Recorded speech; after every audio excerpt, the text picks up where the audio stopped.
Enzo Recto, kalaban ang katiwalian at kasinungalingan, kakampi sa katotohanan at kabutihan. Tuluyan ang naduwag si Bato de la Rosa sa nalalapit na pag-aresto nito ng ICC. Bakit ko po ito nasabi mga kabunyog? Dahil po mga kabunyog ngayon na posibleng isunod na siya ng ICC na arestuhin. Ngayon ang daming palusot at alibay ng taong ito para lang ipakita sa taong bayan na hindi pa rin siya natatakot dito. Ano-ano po ba ang mga sinabi ni Bato or mga alibay niya para hindi lang magpa-aresto sa ICC? Anyway, panoorin po natin itong mga sinabi ni Bato. Kinikonsidera naman ni Senator Ronald De La Rosa ang pagtatago sakaling ipa-arrest ng International Criminal Court. Ay, kung wala tayong makita na hostisya dito sa ating bansa, bakit ka susuko? Di ba? Titingnan natin. Kung makakita, kung mayroong makita natin may glimmer of hope na yung Supreme Court ay talagang panindigan niya yung kanyang pagiging independent. Posibleng magmatigas at magtago raw si Senador Bato de la Rosa sakaling magbaba ng arrest warrant ang International Criminal Court laban sa kanya. Taliwas ito sa dati niyang pahayag na handa siyang humarap sa The Hague. Tama ka dyan, Ruth. Isa na nga raw sa mga kinukonsidera ngayon ni Senator Bato de la Rosa ang hindi na sumuko sa mga otoridad sakaling maglabas na ng arrest warrant ang ICC laban sa kanya. Bakit naman daw siya susuko kung wala namang hustisyang maibibigay sa kanya? Taliwas ito sa pahayag ng senador nito lang nakaraang linggo na handa siyang magpa-aresto at tumungo sa The Hague para rin daw maalagaan niya si dating Pangulong Rodrigo Duterte. Pero ngayon, tila nagbago na ang ihip ng hangin. Tila mahirap daw gawin na alagaan niya si Duterte dahil maging mga anak nga raw ng dating Pangulo, hirap makalapit sa kanya. Sakaling maging pinal ang desisyon ni De La Rosa na hindi na magpa-aresto sa ICC, isa daw sa options niya ay maglagi na lang sa Senado ng matagal na panahon. Dati nang sinabi ni Senate President Chis Escudero na pwedeng manatili si De La Rosa sa Senado sakaling ipa-aresto na siya ng ICC. Nagpasalamat naman para dito ang senador. Dagdag pa ni De La Rosa na sa Pilipinas lang naman daw siya at nagpapatuloy pa rin sa pangampanya. Ruth, narito ang bahagi ng pahayag ng senador. Malaking option yan para sa akin. Magandang kuha niya sa akin option dahil nga hindi ka na pwedeng huliin na baka diyan ka sa loob at dapat respetuhin nila yung tinita sa institusyon. So maganda yun para sa akin. Nagpasalamat ako sa ating Senate President na he is willing to protect me while I am still a senator of this republic. Siyempre, papakita na ang Senado as an institution ay naninindigan kung ano ang tama. Dito lang ako, dito lang sa Pilipinas. Bakit tayo umalis ng Pilipinas? Yan mga kabunyog, narinig po natin ang mga sinabi ngayon ni Bato. Grabe, ikaw ata ang walang isang salita. Di ba sinabi mo noon na susuko ka sa ICC kung ito man ay hulihin ka? Ito Bato, panoorin mo itong nakaraan pang interview sa'yo. Na sinabi mo dito na handa kang harapin sila kung ikaw man ay arestuhin ng ICC. Makakausap natin si dating PNP Chief at ngayon Senator Ronald Bato de la Rosa. Sir, magandang gabi and welcome to the program. Good evening, sir. Sir, mukhang nakamute. Sir, baka nakamute kayo, sir. Baka nakamute kayo, sir. Ayun, sorry. Good evening, sir. Okay na, sir. Good evening sa inyong lahat. Good evening, sir. Well, thank you for joining us, sir. Sir, mukhang it sounds almost procedural yung pagkakadesisyon ng ICC. Pero in the end kasi, what it basically means is tuloy-tuloy ang investigasyon and we don't know kung saan ito mapupunta. Kayo po, unang-una, ano po yung inyong reaksyon doon sa desisyon? Expected ko na yun. Expected ko na yun, yung kanilang insistence na makialam sa ating domestic affairs dito sa ating bansa. Consistent sila na ganun talaga. So, hayaan mo sila. Let them do what they want to do. Wala mo tayong control sa kanila. Sir, nakausap ko na rin kayo kayo na. Sinabi nyo naman paulit-ulit na rin, hindi kayo makikipag-cooperate. Pero worst case scenario, Senator Bato, na may ilabas na arrest warrant sa inyo. Sabi ni Senate President Zubiri, poprotektahan kayo ng Senado, pero kung idaan daw ng ICC ang warrant sa local court, wala silang magagawa kung hindi i-give up kayo, kumbaga isuko kayo. Paano ba kayo, sir? Ano ang plano nyo sakaling magkaroon po ng warrant of arrest?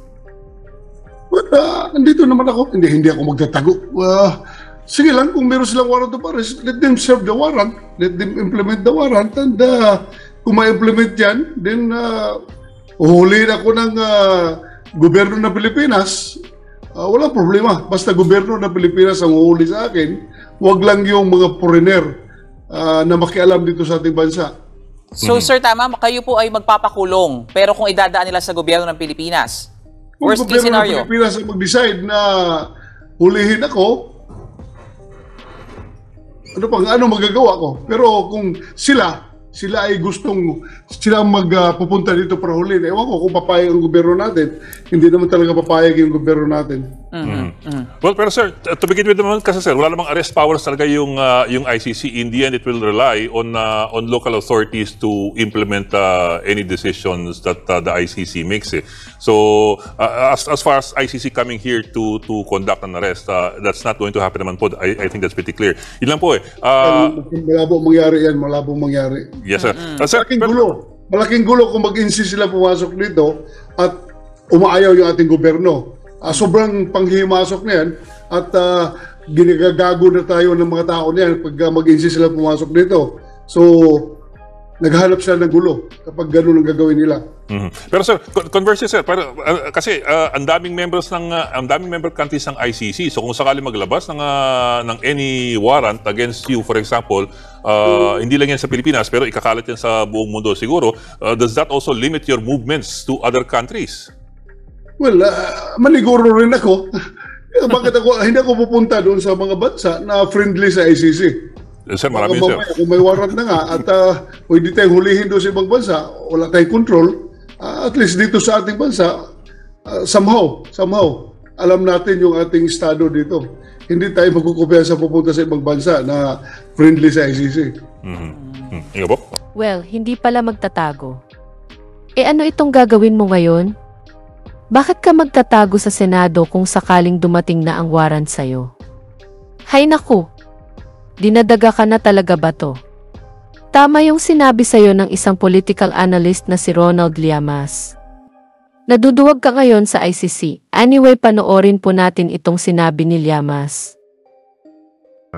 Outburst recently. Well, siguro dahil sa kanyang political calculation ay lumalakas yung galit ng mga DDS at maraming mga rally na tingin nila ay groundswell. Baka naisip niya na, makakatulong ito para mas sigurado akong manalo. Kaya sakyan na niya. Yun yung isa. Pero nung nangyari kasi ang paghuli kay Digong o yung pagpunta ni Digong sa Hong Kong, later on, inamin ni Bato na kaya siya nanahimik ay dahil nalaman niya. Natunugan niya. Ang warrant, no? Pero bakit hindi niya sinamahan si Digong? Kung nalaman pala niya, bakit siya nagtago? Bakit naman? Bakit niya sasamahan? Diba? Kung ganun ka pala kasolido sa suporta sa iyong bossing, no, dapat sinamahan mo. No? Tingnan mo si Robin Hood Padilla, no? Nag-a-apply as legal counsel. Seryoso ba? Alam mo, Senator, bago natin ituloy yung pag-usap natin kay Bato, no? Dati ka namang nagtrabaho sa gobyerno, naging secretary, pero ang tanong ko, yan bang mga unofficial na lakad, kunwari, the likes of Robin Padilla at Sara Duterte, nagpunta sila, di ba? Para suportahan itong si Digong dyan sa ICC. Sino ba nagbabayad nun? Ng kanilang gastos, plane fare, etc. etc. Well, kung official trip kasi yan, ay yung opisina mo magbabayad, yung Senado. Pero paano naging official yung trip na yan? No? Kaya medyo malabo. So dapat personal money. Oo, lalo na inamin ni Robin Hood Padilla, nandun siya as PDP laban. So dapat PDP laban na magbayad. Pero hindi naman natin alam kung sino nagbayad Ingay. Ang inisip ko dyan, is there a way for ordinary Filipinos or ordinary taxpayers to find out kung kaninong pereng ginastos doon? Because that's a very legitimate issue. Wala akong pakialam kung nagpunta ka dyan o hindi, lalo naka-recess naman. The Vice President bilang anak, okay na pumunta dyan. Pero paano natin malalaman na hindi dapat pera ng Office of the Vice President o ng Office of Senator Robin Hood Padilla yung ginamit? Is there a way? Well, after siguro a year, pag in-audit na yung kanilang budget, no, at merong gustong pabuksan yon, yun, baka doon malaman. No? Dahil ino-audit naman talaga yan eh. Confidential fund nga, ino-audit eh. Yung pang regular funds ng opisina. Kaya, yun. Oo. Pero, natin. Usually pag ganyan, hihingi ka mismo ng permiso eh. Halimbawa, Vice President sabay humihingi. Sa Office of the President. Sa Office of the President. Kaya doon malalaman nila kung meron ba talagang budget, kung official trip yan, at kung may budget na galing sa opisina. Oo. Okay. Yung natanong ko lang, hindi ko naman sinasabing ginamit niya yung public funds, no? Kasi wala tayong ebidensya. Pero dapat tanongin yan. Okay. Balik tayo rito kay Bato de la Rosa. Kasi ako nung pinanood ko yung clip na yon, talagang gigil na gigil siya, no? Parang pumuputok na yung ugat eh. Sa galit. Diba? Minura si BBM. While I was watching it, I sensed a fear being concealed or disguised as outbursts. What do you think? Well, noong mga nakaraang araw nga, di ba pinagmamalaki niya na nagpromisa sa kanya ang presidente na kahit isang hibla sa kanyang ulo ay hindi gagalawin ng ICC. Di ba? Kung gano'n naman ang promisa ni BBM, talagang from the very start, lokohan yung promisa. Bakit? Oo, kasi naisahan siya ni BBM. Oo. Kung naniwala siya sa promisa na yun, malaki yung problema niya. Oo, dapat napakamot siya nung pinaramis yun, no? Teka. Pag sa akin, may promisa ng gano'n gugulpihin ko. Meron naman sa likod, Diba? Meron naman sa likod, Oo, pero parang inuunsulto ka, di ba? Yung promisa na yan. Oo nga, pero do you sense na meron siyang parang someone whose back is against the wall, basically. Kinakabahan na baka siya yung susunod. Kaya ganun na yung kanyang demeanor. Hindi siya pwedeng kunin as testigo eh. Hindi siya pwedeng kunin para tumestigo sa kanyang principal dahil principal siya mismo.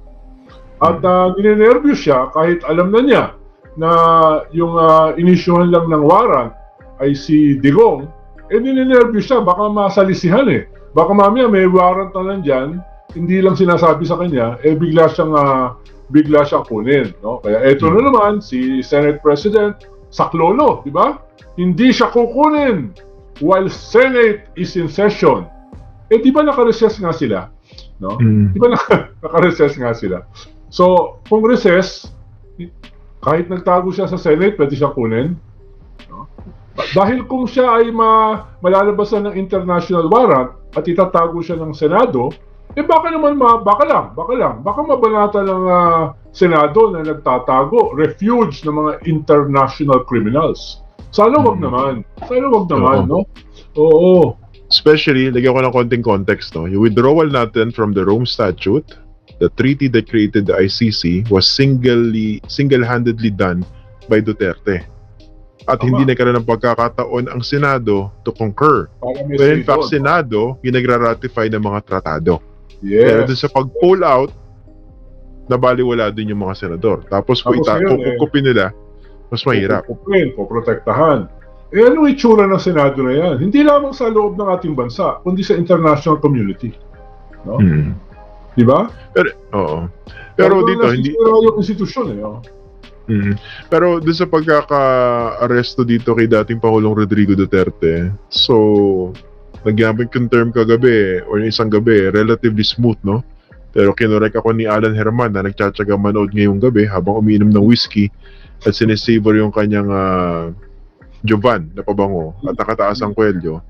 Sabi, yung ano yan, day cologne niya yun, yung brute. Ayan. So, sabi niya smooth talaga. And I actually agree, no? I was happily corrected. Talaga smooth, no? Given the circumstances. Pero ang tanong ko, Senator, no? Dahil dati ka po nagtrabaho dyan sa gobyerno, yung mga ganyang big projects involved dyan ng dapat ang political advisor. And learning, alam mo yung sinasabi ko. Yung mga special operations na yan. Alam niya ni Senator Edu. Okay. Eto, learning from the experience of Duterte, hindi ba mas magiging mahirap yung kung sakali maglabas ng arrest warrant yung ICC pag ang dadaputin na si Bato? Tinauli ng tanong, Naubo kasi ako eh. Hindi, learning their lessons from how Duterte was turned over to the ICC. Diba? Dinampot dito, turn over sa ICC. Baka naman maging masalimuot pag si Bato na i-arrestuhin. Tama. Alam niya na yung lesson eh. Tama, dahil una ay nagsabi na yung Senado na siya ay tatago, siya ay kukupin. So, dahil nandito na siya, no? Ikalawa ay may mas mahaba yung leeway para magsampa ng TRO sa Supreme Court, maglagay ng mga motion for reconsideration, kung ano-ano mga legal remedies, no? Yung pwedeng gawin. At ikatlo, pwedeng libo-libo ay mag-ikot sa Senado para siya ay protektahan, siya ay gawing rallying point, no? Yung rallying point baka hindi ganun kadali dahil hindi naman siya digong no? Hindi naman siya digong, no? At hindi rin siya Sara, kaya baka hindi libo-libo, baka mga 32 yung mag-rally ron. Ikalawa, yung mga legal remedies ay hindi naman siya yung nag-appoint sa siyam na justices sa Supreme Court out of 13 ngayon, no? So, baka hindi naman siya makakuha dahil ito nga yung final nga nila Torion ni-reject ng Supreme Court kinabukasan, di ba? At pinagmalaki ni Lambino na nakakuha daw sila ng TRO. Yung pala, kabaliktaran, na-reject. Fake news. Nagkalat ng fake news ng isang abogado. Abogado pa naman. Oo. So, yun yung ikalawa na baka pa naman, no? Yung mga legal remedies nila ay may iba kung halimbawa si Digong yung hihingi ng mga legal remedies na yan, no? At hindi naman siya pwedeng kupkupin ng Senado habang panahon, di ba? Sabi kasi ni Cheese, in session. Hindi naman na ganun kahaba yung session ng Senado. Ngayon nga walang session di ba? Ngayon nga walang session. Kaya yung tatlong dahilan na yun, baka pwede naman siyang ikutan. No? Okay, ito may magandang comment dito. Post natin. 32, nadura ko yung Yamazaki single malt whiskey ko. Sabi ni Alan Herman. Alan, may konting advice lang ako Yung picture mo naman sa YouTube, baka pwedeng palitan. Yung hindi yung panahon mo. Parang panahon mo pa sa That's Entertainment yan Makasabayan mo sina Kino, sino pa ba? Yung mga ganung panahon, di ba? Talagang Photoshop Hindi, yan. Kabataan niya yan. Nung siya kasama pa sa That's Entertainment. Photoshop. Hindi, siya yan. Kumakanta pa siya ng I'm leaving yesterday behind. Yan. Yan ang mga panahon na yan Photoshop? Mga bagets days niya. Medyo pwedeng palitan naman yung larawan. Para medyo naman. Di ba? Parang kung up to date. tayo ng fake news, sasakyan mo pa yung fake news. Hindi naman fake, totoo yan. Talagang siya yan, nung kabataan niya. Oo. Pero pwedeng wag naman yung pang That's Entertainment. Fake pa rin. Ayan. May galit sa ito sa Alan Nabasa ko dyan Ayaw bitawan Ayaw bitawan Mainit ang ulo sa iyo ni Magkakaiba kasi kami ng henerasyon Okay. Anyway, isa pa sa mga nagpupuyos at galit na galit itong si Baste, no? Talagang sinumbat niya na yung tatay ko, pinalibing yung tatay mo. Tapos ikaw pinakulong mo. Medyo ka rin, nabasa ko comment ba't gusto mo rin ba ipalibing niya ni tatay mo? Nakita ko yun. May joke na gano'n mahirap gumawa ng mga joke dito Pwede tumama sa iyo, di ba? Pwede bumanda. Kaya dapat sisiguraduhin mo pag gagawa ka ng joke, hindi ba banda? Oo. Then tanong ko, Bunyog, halikan na kasama ka. Bunyog, kapag buklod ay may pag-asa. Luzon, Visayas, Mindanao, isa ang pananaw. Sa bagong Pilipinas ang bunyog isisigaw. Bunyog.